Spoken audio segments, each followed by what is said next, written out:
Welcome. The year is 2069. America is in ruin, and war games don't exist because some total chud sent an army of robots back in time to the year 1986 to kill every war gamer in the world. Now these robots, known as Magic the Gathering-inators, police the streets with laser guns and kill anyone who attempts to resist. This reign of terror seemed hopeless until you came along. You are a member of the elite resistance force known as the Dysonators. You wear camo shorts, a bandana around your forehead, and don't give no shits. You've been selected because of your hunkin' bod to go back in time and stop the MTG-inators. Only you are capable of such badassery. Only you are capable of such badassery. Only you can prevent the 1986 Dice City Massacre. That was impressive. That's a fantastic intro. Can we get some like claps at the end too, like that, like sci-fi movie, like no, like the for emphasis, you know? I finally got rid of the clap. I'm not gonna like bring it back. Okay. Welcome to the Vox Cascadia podcast.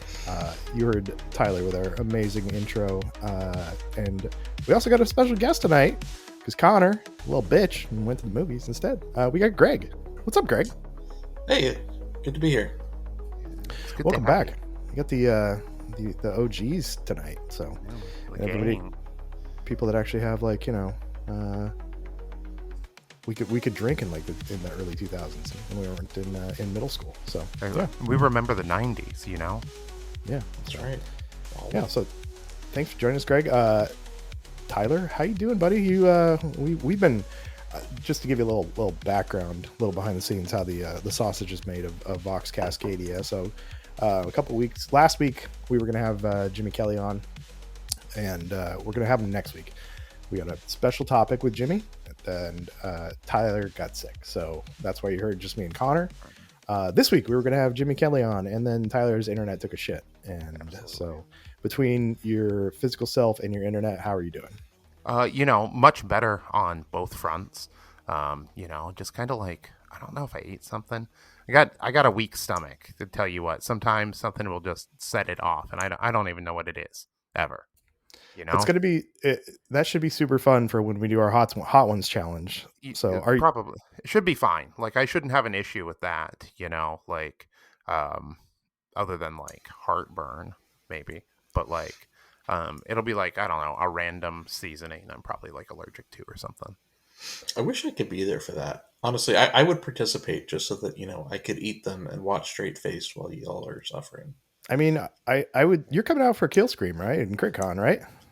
Yeah, of course.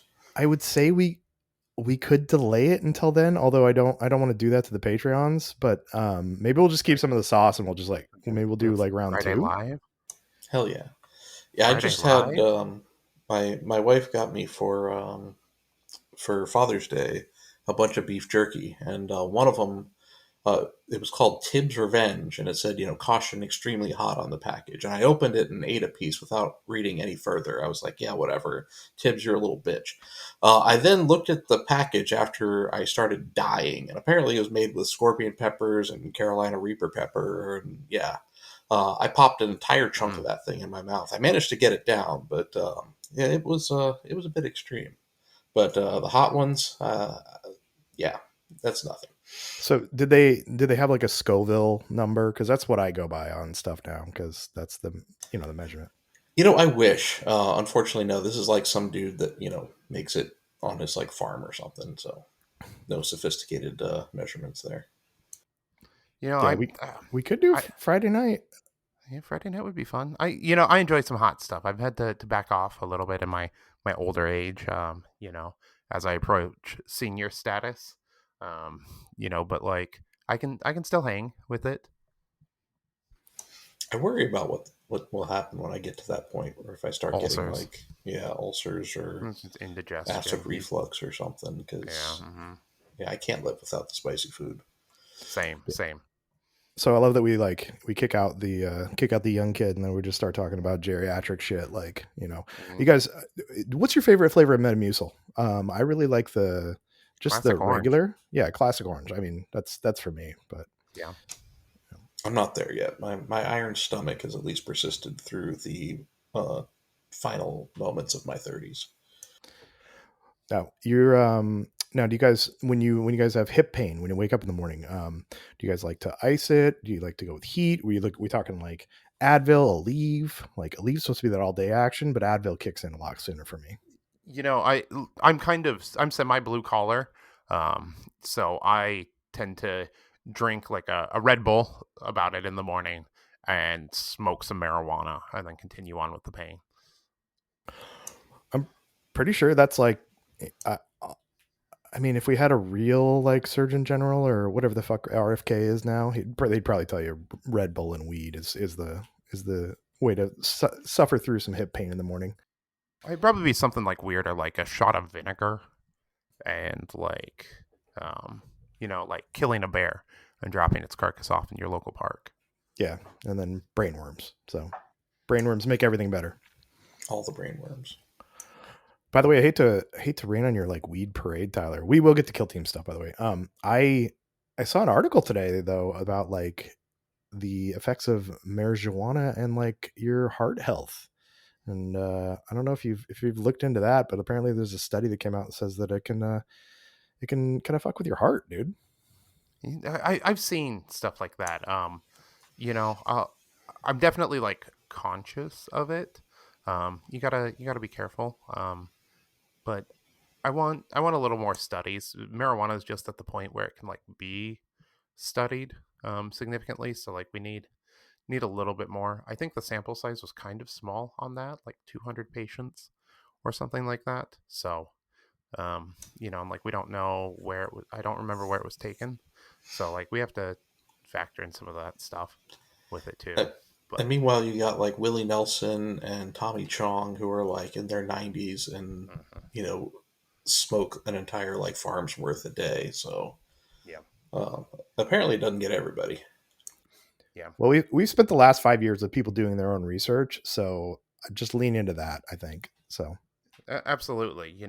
I'm just gonna say that I don't trust doctors, and I'm gonna go down the separate pipeline. Like the far left pipeline, like primitive. You gotta No. go like sit in a yurt with some like sage and Hmm. some Yeah. crystals pointed in a certain direction under the full moon. Holistic. Uh-huh. Yep, absolutely. Sounds good. Like ayahuasca is the only actual cure for anything. Have you ever tried ayahuasca? I've not tried ayahuasca, no. So, Man, it's the on one my time I did list. ayahuasca, it fucked me up, dude. I've done like straight DMT, like NN DMT, and a couple other like similar things, like long lasting psychedelics, but never one with an MAOI involved. That's on my list.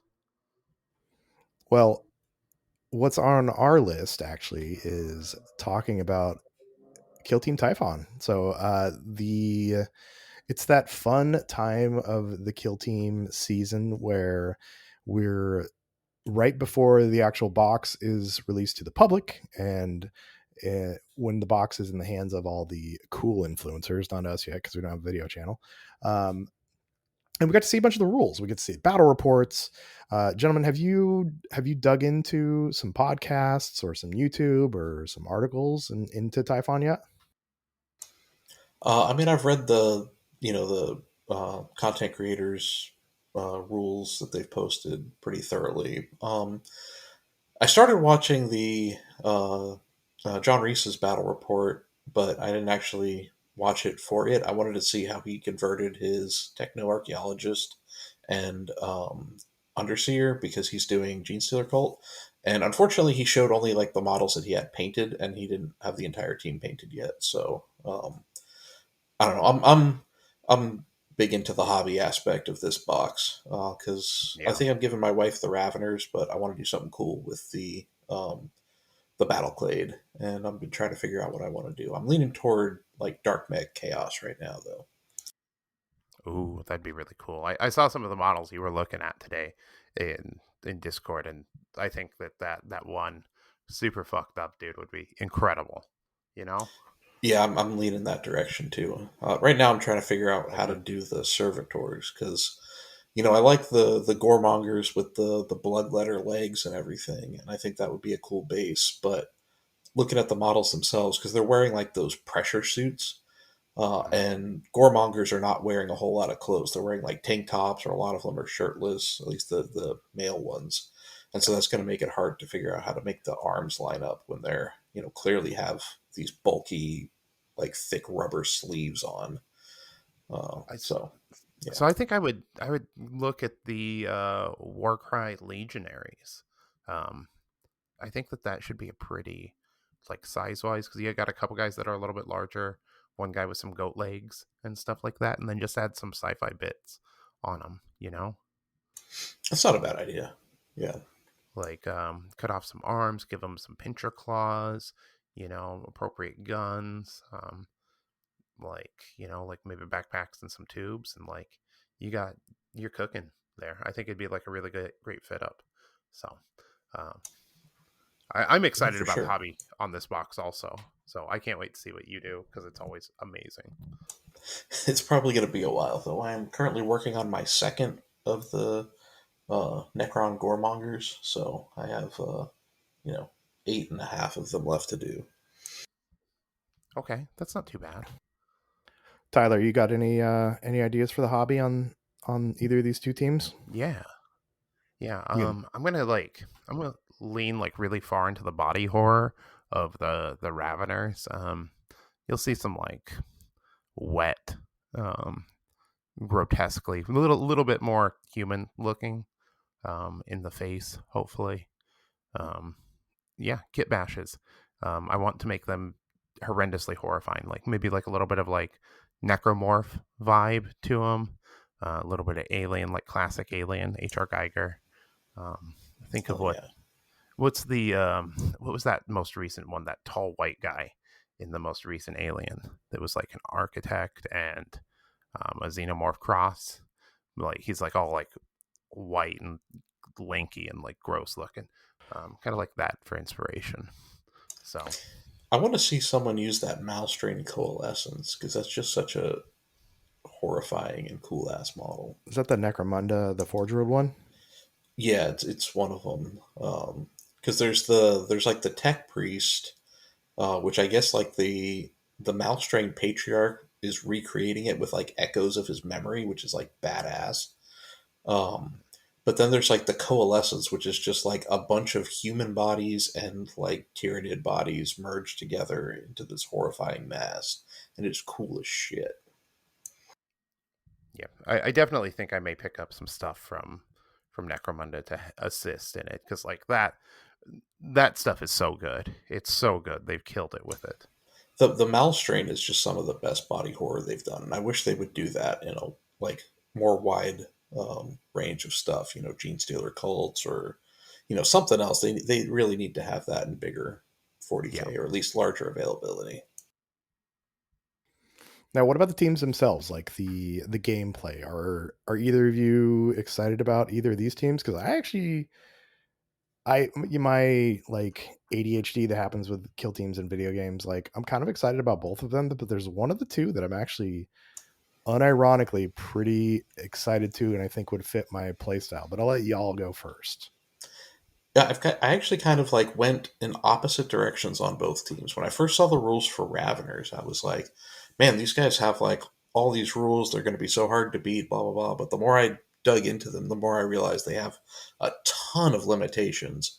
Like, I think if Mhm. you draw a hamburger deployment map on Volcus, you probably just lose unless it's a very favorable matchup because your tunnel is going to take forever to actually get anywhere. And then there's just a lot more limitations to them. So like I started high on them and it's just come down. And then my first thoughts on Battleclade were that, oh man, they're just so weak because there's only 10 of them. They're 8 wound bodies.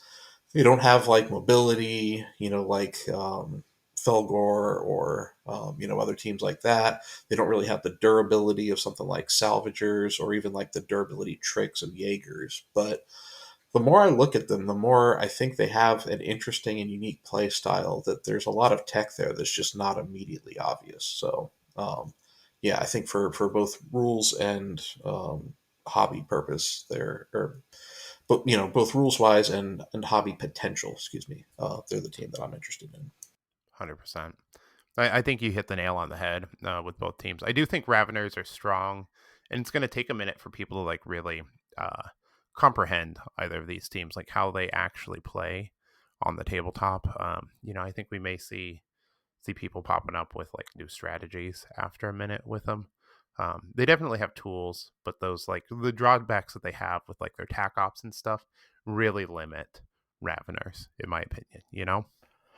We're just gonna. Absolutely. This is like good improv here. Where I'm just gonna yes and both of you because I agree with both of them. I think the Raveners are gonna be like fun to play and have some interesting tech, and then people are gonna kind of. I think people figure them out.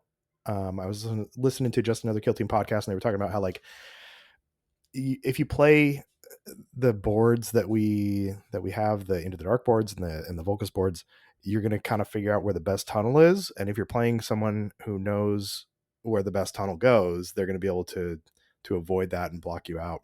But they sound cool. They sound neat that you can jump up and they do the burrow action, which allows them to pop out of this tunnel that they have. The tunnel starts basically, just for those who don't know, in your deployment, you put a token on your board edge, and then every turn you can move, you can advance the tunnel like 5 inches, and the Raveners get a bunch of extra buffs while they're on the tunnel or within certain areas of the tunnel. They can be hidden in the tunnel, so they can't be shot. They can jump out of the tunnel. They got a lot of cool stuff, but I think once you kind of figure out how to deal with that and maybe stay away from them, you'll be able to play around a lot of that. 20 wounds on most of the models, 21 on the leader, but they've got 5-up saves, which means they're gonna, if you get a shot on them, they're going to, you probably can, especially if they're not on their tunnel, because they get extra saves on the tunnel.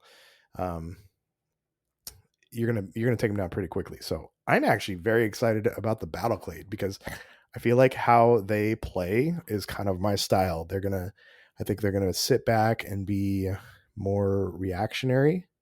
I think they're going to, like, you're gonna have to come to them, and that's kind of like I played Casterkin for a long time, and that's kind of how I played Casterkin too. That's still how I would kind of play most teams, whether this was play like that or not. Is I sit back and let you come to me and then pop out. And then with their ability to, like, they can basically pass APL around and activate people out of sequence. I think it's going to be super fun. And I'm actually really excited about them. And I'm, of the 3 people on this podcast normally that I thought would be excited about the Battleclade, I did not think I would be that one. For real. Never in a million years. I love that Connor hates them and you love them. This is wonderful. I'm not even like, it's not even a fucking like joke anything too. I really honestly think that like they might fit my play style, and I think they'll be really fun. And yeah, Connor's just like, Just a little salty, kicking his can down the street, just like, fucking GW, give me my robots that I want. I want new, whatever the fuck they were, his sword guys. I don't know. Yeah. I mean, like, I think that's the things he likes. Sekitari, or like, it's something a little faster and choppier, I think is what he wanted.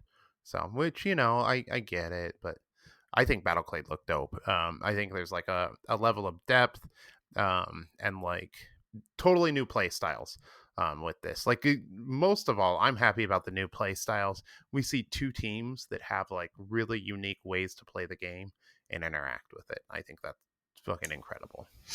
Yeah, it's wild after, is this 38 and 39, I think? Teams that we're still getting things that feel unique and are completely new design space. So well done, GW and the Kill Team design team on these guys. For real. Yeah, I think they don't have to be S+ to be awesome. In fact, it's better when they're not. Well, yeah, I think we've, like you kind of mentioned, Greg, we're seeing new stuff. I think we're seeing in some teams, we're seeing evolutions of teams. Like, I think Sanctifiers are kind of an evolution of Novitiates. But yeah, we're seeing like kind of brand new play styles. And I feel like Battleclade are a little bit like Higher Tech Circle, but not as much. I thought they were going to be a lot like Hyrotech Circle when I saw the kind of the guys they had, where they had the two big dudes and then a bunch of the servitor dorks. But I think they've done a lot to actually make them very, very distinct from them too. Yeah, definitely. I mean, I think that is probably the team that's their closest play style, but still a lot different because honestly, the techno archaeologist and the underseer are not like the big monster dudes that the cryptex are. And also, I mean, it's a little strange. You know, the techno archaeologist, honestly, he doesn't interact with the rest of the team at all. He's just like one dude. I guess he gives out the ceaseless buff with the Omni scanner, but you know, otherwise, he's kind of just a dude with a melta pistol that just goes out and deletes stuff on his own, Yeah, which is cool. absolutely. You know, passes out his debuff, stays along like long enough to do that, and fry a couple dudes. You know, wrap it up. Yeah, he's rocking the eradication pistol, 4 attacks on 3s, 4-2, range 8, devastating 1, lethal, or excuse me, devastating 3, lethal 5. So yeah, he's gonna hurt some people with that. But yeah, he gives out he does the Omni scanner, which is for 1 APL. You select one enemy operative within 8 of the visible or within 8, and then they get ceaseless against him, and they get it for the entire game too. It's not even like ceaseless till the end of the turn. Like you can put ceaseless on someone for the rest of the game. Yeah, that's going to be gnarly into elites, you know, or Raveners. I think it's going to be important because I don't think this team has a ton of rerolls too. I think they can buff their stuff up quite a bit, but I don't think they have a lot of rerolls. Well, I mean, I think that is their rerolls, right? I mean, that's ceaseless on everything, and then they have ways to give accurate one, and they can also get free command point rerolls, you know, without spending the command point on objectives. So, Yeah, can't they do balanced also? well, I think Under instead of conditions. balance for some reason, which I think because you can't stack balance and ceaseless, I think they made it so you do free command point rerolls. I think it's one Okay, of okay. their strat ploys. Yeah, and they seem to be pretty heavily playing around objectives too, and with their archetypes too, they can make their own objectives essentially too, because they have recon and infiltration, so they can actually do what confirm kill or and plant beacon, right? So they can make their own uh little areas of effect for the rerolls and all the extra buffs they get. Hmm. Don't forget recover items. I think that they might be one of the weird teams that can do something like that even. Yeah, everybody forgot recover item. Recover item was recruit dogs and stuff last edition. Yeah, I mean, I think, you know, it's obviously still generally considered the worst of the recon tac ops, but I think there's like weird edge cases that can do it. And I don't know, maybe they might be one because they can pass off their APL and stuff. Who knows? Yeah, actually, I'm unironically excited for them and want to play them. I've been playing Rekkas all season essentially, and I've been having a good time. But I'm also like I said, I get kind of like I do the same thing with video games where something shiny and new comes out and I want to mess with it, and like Battleclade are kind of that for me. Although I might mess around with Raveners too because they're 5 models. I can paint up 5 big models in no time at all and mess with them too. But yeah, It's nice that they're a one box team because the warrior ability is not worth ever taking it over a specialist. yeah, they're apparently like a legit 1 box team because they were talking. I was talking on listening to Just Another Kill Team again. They were talking about maybe potentially one of the guys, the I can't remember, was it the Venom Spitter maybe dropping? But yeah, it sounds like you probably never. You're always taking all the special dudes for this one. Yeah, I mean, like, why wouldn't you? You know, you got the Fishman, you got Doctor Satan from House of a Thousand Corpses. I'm sure a couple of the other ones look like other horror monsters. One probably looks like what is it? Critters, like the thing from Critters. Don't forget Bane from Batman, the third That's Batman Doctor movie. Satan. Oh yeah, that's right, that's right. Uh huh. Well, the Ravener Prime he looks like one of the He looks like Creature from the Black Lagoon. no, he looks one of the weird dinosaurs from Jurassic Park, with the guy who like flips his fin up. That's what I'm getting vibes from that. I don't know. I'm with the creature from Black Lagoon on that one. Mm-hmm. Yeah, he's got like he may as well have webbed hands and walk on two legs, you know. So do you either you think that you're gonna like we play any of these teams much, or just kind of for the hobby piece? Tyler, I know that you of all people, you've been super excited for Tyranids to come to Kill Team. Yeah. You've been since the day I met you. All I've ever heard is, where are the Where are Tyranids my for Kill Tyranids? Team? Yeah. Yeah, absolutely. Yeah, I'm gonna main them. Actually, maybe if my kit bashes go really cool, I'll main them. Um, like that's my determining factor. I do think that these teams look cool. I think that they'll both like hit at least like mid tables, and that seems like a lot of fun. I'm at a spot with my relationship with the game where I'm seeking more different avenues rather than straight competitiveness. While I do enjoy a sweaty, competitive, good game every once in a while. You know, um, maybe some of these other teams would be a little bit more fun, a little more So interesting. Tyler, I'd like to apologize to you. I apologize that my kicking your ass at the last tournament we played has taken Mm. all the competitive drive away from you. I didn't want to like give you too much credit, but that's like really it. A good thing it wasn't Connor though, because this would go straight to his head. Yeah, pretty It was much. him. Mm-hmm. No, I mean, I understand that if anytime I beat someone, they're like, dude, fucking, I lost to Chuck. I don't know if I'm meant for this. If I lose to Chuck, Basically, identity crisis. yeah, you're like, this guy doesn't even know what he's Who am doing. He I? doesn't know how the rules half the time, and I lost to him. I lost handily to him. Yeah. Gosh, on a team Like, in my second game ever. yeah, I used to be so good at this game. People used to look up to me, and now I'm losing to Chuck. Yeah, well, I apologize, buddy, and Mhm. I'm maybe someday you'll find that competitive spirit. Maybe you'll do some teaching games. I'm making air quotes at local game stores and smash some new people, and you'll find that again. That always feels great. First game, never rolled dice before, freshly painted models, below tabletop standard because they're new, you know, and then they just get smashed first game. Like, come on. On that subject, I just want to shout out. It almost certainly doesn't listen to this podcast, but I played a game against a guy named Gareth who had never played the game before ever. He was playing Mandrakes, and I expected to have to teach him the whole game and the rules and everything. This was last Thursday, and he knew all his rules. He knew the game. There was a few things I had to explain to him that I think he didn't like understand, sort of like about how like obscuring works. But for the most part, like I didn't have to teach him a darn thing, and we played like a full competitive game. We played with Tac Ops equipment, 100% of it. Super cool dude, and like well done doing your homework before you play your first game. I've played lots of games with That's people who awesome. have never played before, and this was like a fantastic experience. I mean, That's awesome. I've played a lot of Kill Team, and I still don't know as much as Gareth. It sounds like.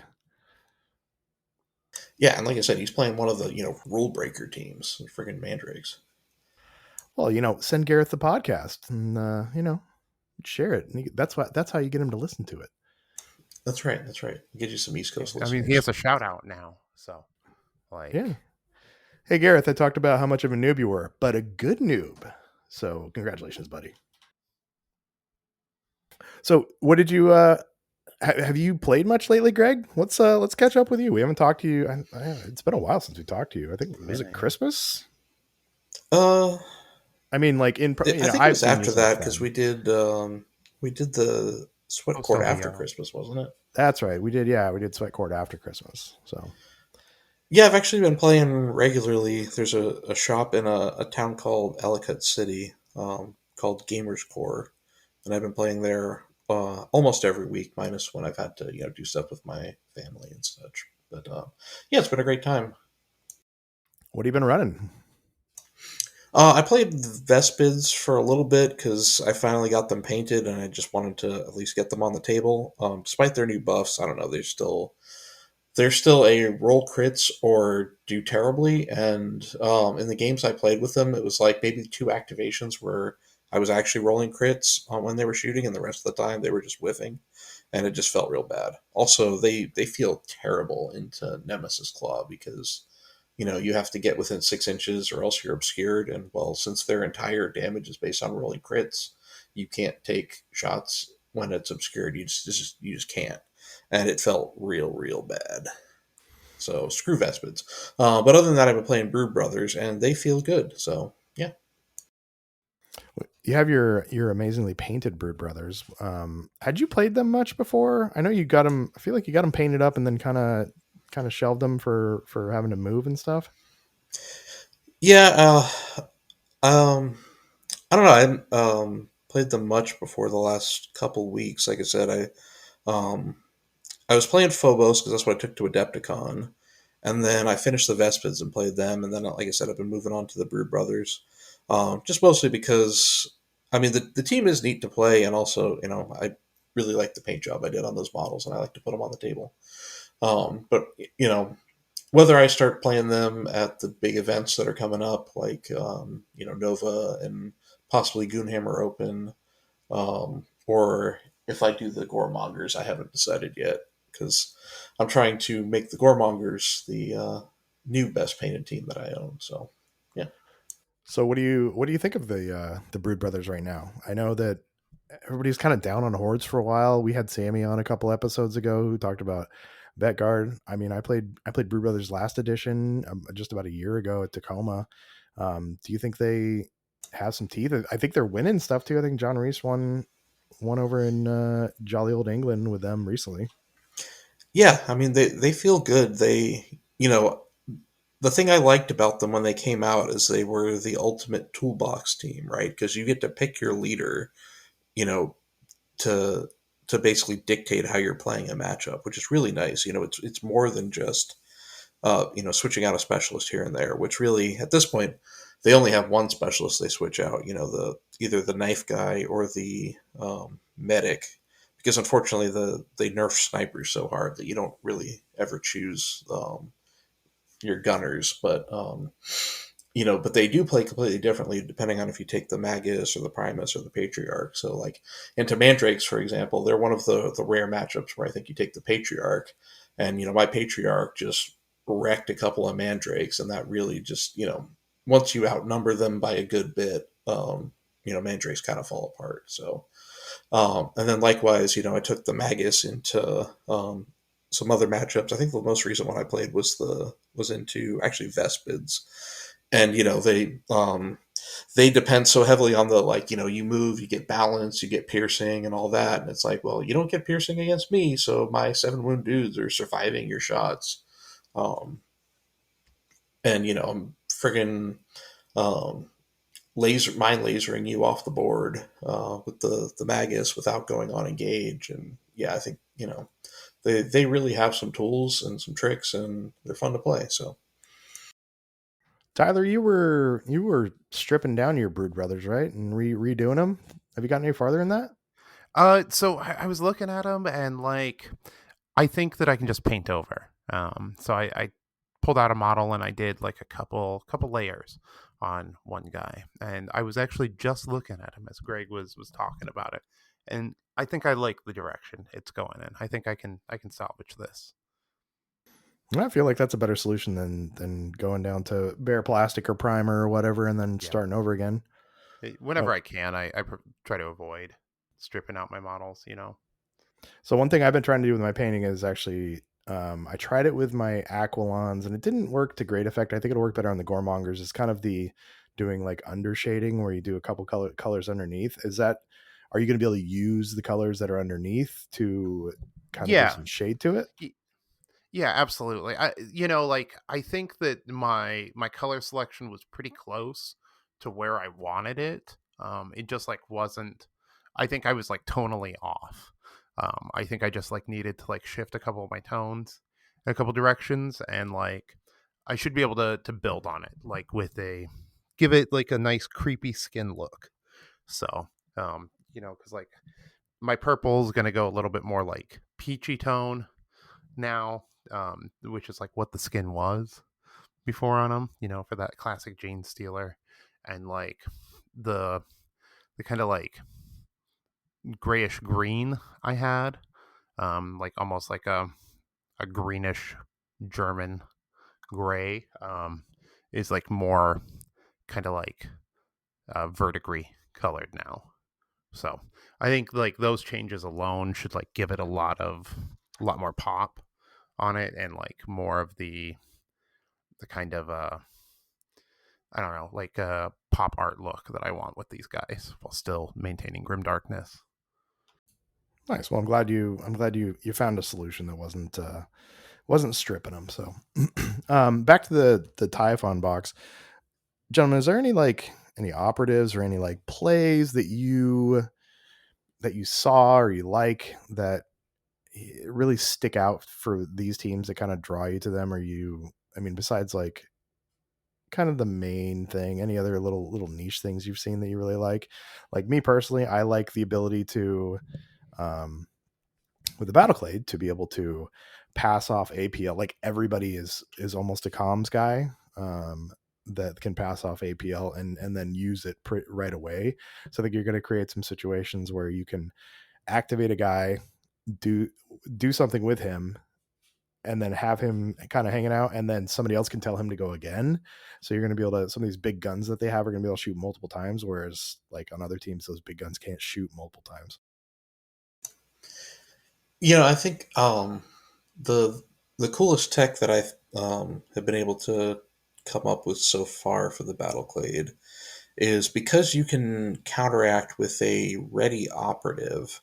I think you can do some really cool stuff. So, in particular, with the Underseer, because he can both make a dude do a dash and then also network counteract. I think you could do things like set up one of your gunners or just someone where they're in a position where they have a shot but they're on conceal. You know, they switch their order when they network counteract, and then after they network counteract, you have them dashed where they're just not visible to the other team. And then because he's ready, you can then activate him on the next activation, dash him back to where he was, and shoot somebody else, or at least threaten that if they give you another shot. Um, yeah, that's the basic thing, that the cool thing that I've come up with for Battleclade. Yeah, I think that that's like dead on. And I think like people are kind of goofing on the ability to like swap your operatives around willy nilly. I think that that's really strong. It like really gives you a lot of options on like where you want to threaten and put pressure at any given moment. And especially because it happens before the beginning of the first turn or the second turning point. Like when you play it, you really have a lot of control over the flow of the game at that point. Yeah, absolutely. I think one of the biggest things, because they have a dude that cuts through walls, is you can threaten multiple spots where they don't know how to set up for where you're going to cut through that wall. Because you can just, well, that's not my wall cutter guy. That was just a basic dude. My wall cutter guy's over here, and now you're screwed. And also, you can wait until you see who wins initiative and then swap around so that your dude that you push far up to bait them out, you lose initiative, and now, oh, that's just a crappy guy, go ahead and kill him, I don't care. Yep. Yeah, so that's Absolutely. that's their And concealed apparatus equipment. So, for those who don't know, strategic gamut in the second turning point, you can swap the locations of any number of friendly Battleclade servitor operatives with each other, excluding gun servitor, and you can swap the locations of friendly Battleclade gun servitor operatives with each other, removed from the kill zone and set back up again. You can't swap any operatives that have done any of the following during the battle: used any weapons on their data card, performed any actions on their data card, or used the Mechano Suture Array. So, yeah, you can really move some people around and change up what the battlefield looks like to your opponent. absolutely. I think there's going to be a lot of cool tech with Battleclade. I think they're just going to be a constantly unique team to play with and against. Like I think they're always going to offer up something that you can't necessarily expect. And I think with that concealed apparatus, it's you can swap them too, so it's going to be kind of a bluff almost too, where an experienced opponent or somebody who's played against them is going to see this and think, okay, well, the gun servitors are going to flop, so the other guy is going to be on the side, and you just don't have to do it. So, some pretty good mind games there for people who don't actually have minds anymore. I know that they know that I know that they know. Yeah, it's going to be you're gonna be able to pull off some really really cool plays with that too. So it's a pretty neat one. I think like I said, I'm digging the battle clade. I unironically, like I watched Connor's heartbreak at Adepticon when we saw these revealed, and at the time I was kind of like meh, and I like I was feeling for my buddy, and the more they've come out, and the less and less he's like them, the more and more I've liked them, and I don't know if that's just like because he doesn't like them, I like them, but I also think it's just because like their play style does kind of fit how I like to play, very very reactionary and a lot of real shooty too. I'm a shooty guy.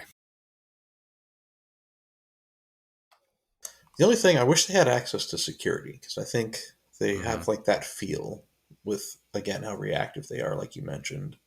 They should have And had. yeah.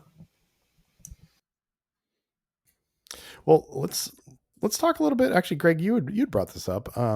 Speaking of like tac ops, um, so we're coming to the end ish of season one of this edition, and we've seen what this edition or this season's been about. And Greg, you had some interesting suggestions about like what you want to see in the next season. You want to talk about that?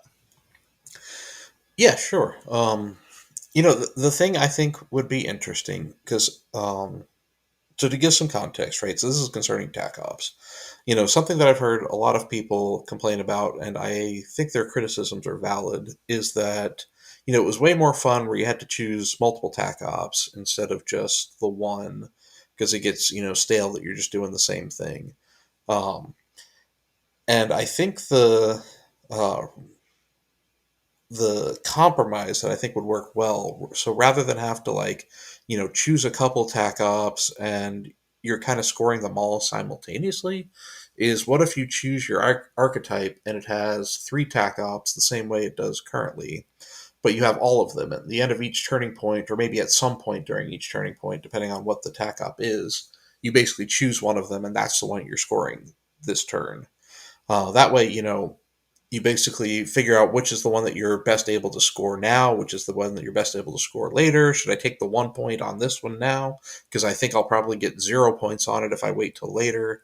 Um, I am mildly concerned if they did something like that, if it would be too much to track, because, again, you have to track the crit op, you have to track your kill op, and then now you're tracking multiple tac ops and figuring out which one you're scoring each turn. But I don't know if they can make it work. I think that would be a cool way to do it.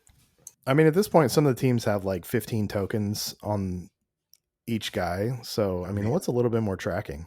for the tokens on Goremongers are too much, man. I was playing Goremongers today, and it was just like a ton of tokens. Always moving tokens. Tank full, tank empty, tank full, tank empty, tank full, tank empty. That's fair. I will also say one of the annoying things to track, when I was playing Vespers briefly, they have the most like team wide, everybody gets a rule under these circumstances of any team. It's like if you move, you get balance, but also if it's a neutron weapon, you get piercing and um, what's the other thing? Whatever. But then also, in melee, you always get +1 to hit and lethal 5 up or whatever. But if you're fighting and not retaliating, you also get ceaseless and shock or whatever. I know this is not 100% accurate, but the point is, it's like they have all these rules that situationally apply to everyone on the team. So you have to just remember it all the time, and it is a lot. Well, back to your idea about tac ops. I like that too. I like that you get to use all of them from your archetype. That you can kind of play them as you see fit, rather than you're locked into one because you picked it at the start of the game. I mean, what about a little like spin on that? I mean, couple ideas. What about if you could use one up to like twice in the game, or even like you just got the deck of three and you decide throughout the game when you're using what too. But I think I like that idea of having, just rather than locking you into one, you've got some other options there. Well, because I think, the other thing that would make it nice is some of the tac ops that are crap because you just are not going to be able to do it consistently on 3 turning points. But maybe you could do it once. I think about like wiretap. It's terrible because you could probably do it once, but you're never going to do it 3 times. But you could do it once, so now it doesn't feel so bad. And if every archetype has both the good and bad ones, and everyone's trying to figure out how to do the good and bad ones together, it I think makes the game a bit more interesting. What if we got like a random win condition deck like Warcry next season? You just pull it at the beginning of the game, and it's like, defender, keep your leader alive for 4 rounds. I mean, I think that'd be a sweet narrative expansion. I don't know about for match play, but that would definitely be a sweet narrative type gameplay, or at least casual. If not Yeah. narrative, at least casual. Would you guys be interested in that as a kind of like one-off event where you guys roll for initiative, and then once everyone's rolled for initiative, we shout out what the mission objective is, and you get to do something fun. Like I got a Warcry deck right here. Let's see. Let's burn and pillage. Starting with a player who won priority roll. Players alternatingly place objectives until they've placed 3 objectives. Each objective can be found anywhere on the battlefield more than 4 inches from the battlefield edge, and any other objective. Player can choose to burn any objective they control at the end of the battle round. To do so, you remove it from play. The first player to burn 4 objectives wins the battle. Hell yeah. Like add some stuff in like that. If it's contested, you can't burn it. Just like little. Would you guys play something like that? 3-round, kind of loosey goosey. Yeah, I mean, I think that'd be super fun for a casual event like the Christmas events that y'all do, or something like the distillery event or something where people are coming to play more casually and hang out. It'd Yeah, be nice to play, different stuff for sure. yeah. I'll try anything twice. So Let us know in the comments if you play this or on Discord. So go to the comments. We get one, nobody gives us comments. Two, it's supposed to help our engagement or something. So, and we've had like a couple comments. Jimmy Kelly's commented. One guy commented that we spoiled Star Wars for them. Connor and I talked about it last week. Like that's rude at this point. Oh, I know. Like, yeah, we fucked up. You got to wait till at least it's 50 years old, right? I mean, it is. It's probably there. Yeah, it was in 1977. It's like two years from 50. We're close. Yeah, I mean, technically, the Empire was later, but Gentlemen, any last thoughts on Typhon? If by the way, if anybody's looking for like in-depth coverage on them, we just kind of pick and choose because that's what we do. That's the podcast we are. We're the Vibes podcast for Kill Team. Just another Kill Team podcast had Shane on there, and they did a really nice breakdown. I've actually listened to it a couple times, and still that's all I got from it. But any other thoughts y'all have? I'm excited about it. Expect to see the terrain at Killscream 4. People say that you can only play official GW maps at competitive events. I say fuck that. We can do whatever we want and have fun with it. So mostly because we don't have enough Vulcus to play it all, so we're gonna bust out the old shit. We'll get ready for Octarius, boys. Oh, I picked up a new set of Warcry. We're going for it.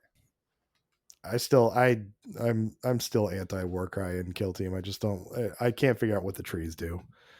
I actually found I found a gray plastic set of Octarius in my closet the other day, so I'll have to get that one painted up too. Greg, any final thoughts on Typhon so far?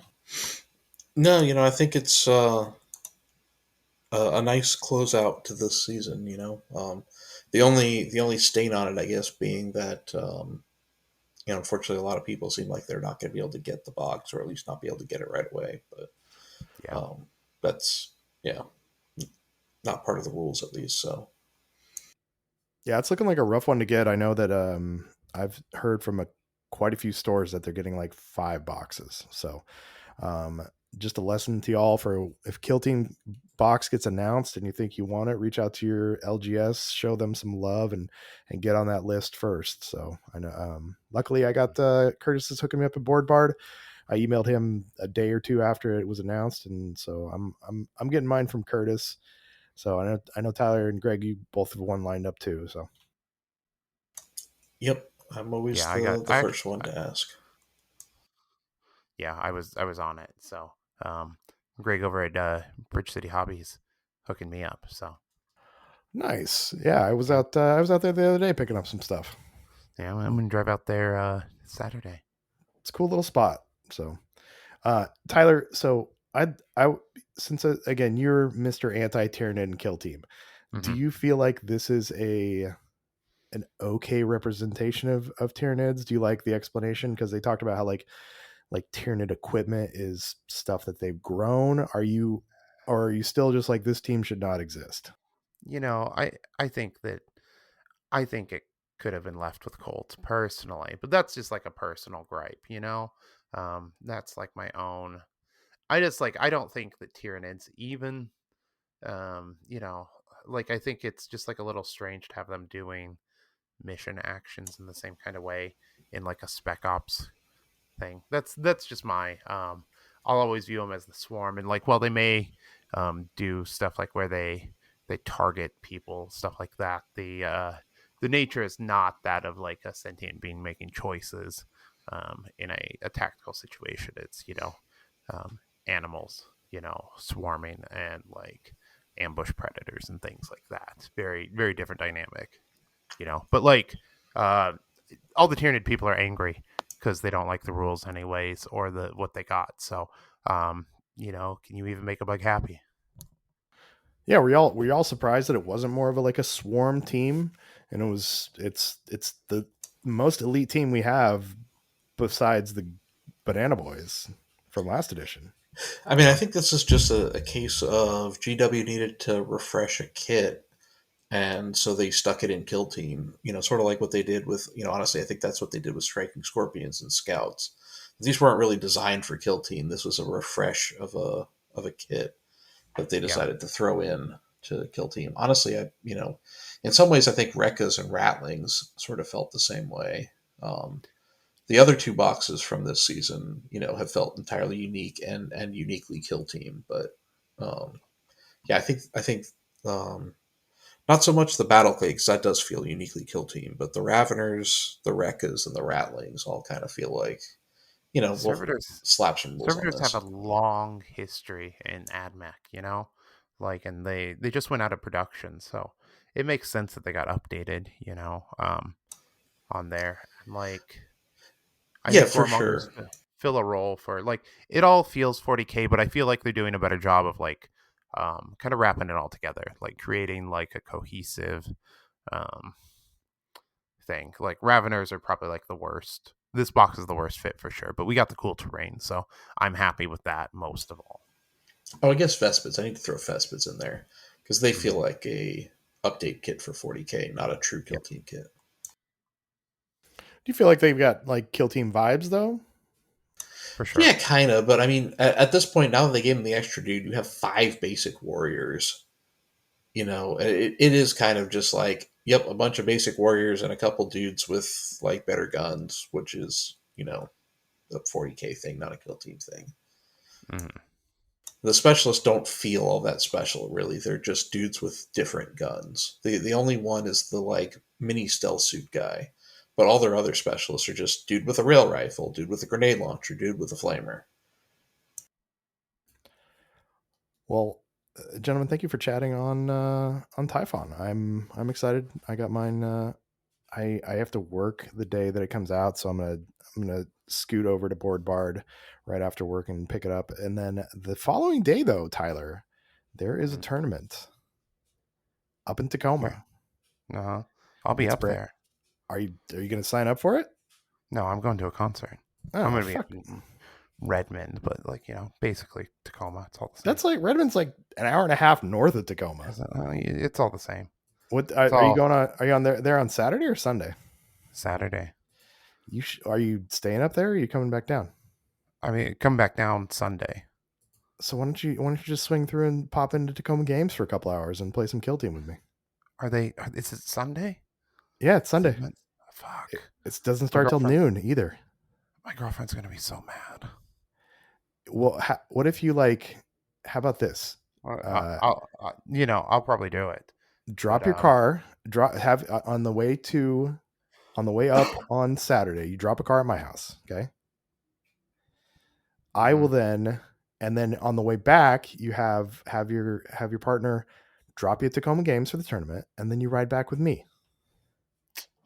tempting. That's tempting. I'll clear it with her tonight. I'll clear it with the boss tonight. Yeah, it doesn't start till noon. It's a 3-round tournament, and also if you go 3-0, you get into the invite to Brandon's golden ticket tournament too. Shit, I wasn't even prepared to play in a tournament this weekend.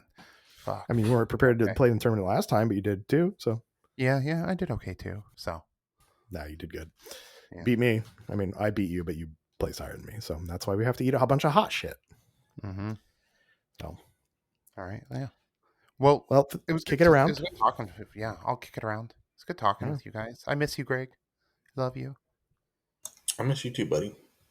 You were forever my platonic soulmate. Absolutely. I miss you too. I miss you too, Chuck. I saw you at Adepticon, so it's just not quite as the longing has not built up quite as much as it has with Tyler. That's understandable. So, but we'll see. We'll see you at the end of October for CritCon 2 and Killscream 4. Yeah, sorry we've been teasing you guys for so long on this. It's as we scale up, it's just a lot more moving parts than we expected. We're excited though, so we're hammering out the last little bits there. Yeah, it's gonna be really good. I feel like though in the last week we've got some pretty solid progress. Huge. I think we should be able to launch soon because we got the information we need about the gaming space in the area we can set up just today. So we can start mapping stuff out so we can get games figured out exactly how many players we're going to have and start selling some tickets and stuff soon. So it's going to be 3-day event, Portland, Oregon, October 24th, 25th, 26th. Killscream 4 is going to be there. We're going to have 2 golden tickets. It's going to be a sweet event. And I know we're going to have Legion. We're going to have Shatterpoint. We're going to do probably 40K now. 40K. So, last minute hobby classes. We got Dan Osborne, coming in to paint. So you can't see him up in Tacoma. We got some other great people too. Selenar, if you know who she is on there, on the internet. She's a fantastic painter.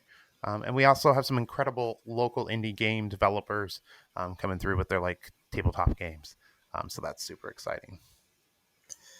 I keep seeing stuff in the Discord from Dawn for the Inquisitor stuff, and it just keeps looking cooler and cooler. So sell that shit out because it looks awesome. Yeah, I wish didn't have to run this event. I could do the Inquisitor. So that'd be it was super cool looking last year, and I know that Dawn's working on even more terrain and stuff too. So you can find me at Painting Cave Minis, Tyler at Lowbrow Minis, dicer.bigcartel.com. Tyler, are we getting the new Cats shirts going? Yeah, I need to get on that. I've just been kind of swamped with some stuff. There's some cat shirts coming. There's some Florida Kill Team shirts coming that say fucked and not fucked on it. Well, they don't say not fucked. They just don't have the words on it. One of the guys out there let me art direct that for them. So that's been super fun. And then we got my Mechanicus shirt is going to be coming finally. It's going to be one of my first full color shirts. So that's exciting. Hell yeah. Awesome. And then at span away on everything. CascadiaTabletop.com is where you can find information about Killscream 4 and CritCon 2. Join us on Patreon. We've got we do stupid stuff on our Patreon. That's why Tyler and I have to eat a bunch of hot stuff. So thank you to our Patrons. We're gonna go backwards today. Ryan Keaton, Scott, Zach, Rob, Greg's on the show with us. Zarin, Holly, Nick, Sean, Sam, Cody, and Jenna. Thank you so much. We appreciate the support, keeping the lights on. And thanks, gentlemen. Thank you. Greg, last words for the Vox Cascadia community. leave us like with some knowledge. Drop some knowledge about a topic that we don't know about. Some knowledge? Shoot, I don't know. Random fact. Random fact. Seinfeld fact. Seinfeld fact? Okay, so I will amend my my Festivus discussion. It turns out they did not invent Festivus for that episode. One of the writers for the show, his father invented it, and they actually celebrated it. The things in the show were a bit different from the things that his father did. I guess they didn't have the pole. He had a clock that he nailed to the wall in a bag or something. And I guess they replaced that with the pole, and like the feats of strength and everything were different. But apparently it was based on a real thing that this dude's like father put him through this trauma, and they decided to turn it into the Festivus episode. So thank you for trauma for making us laugh.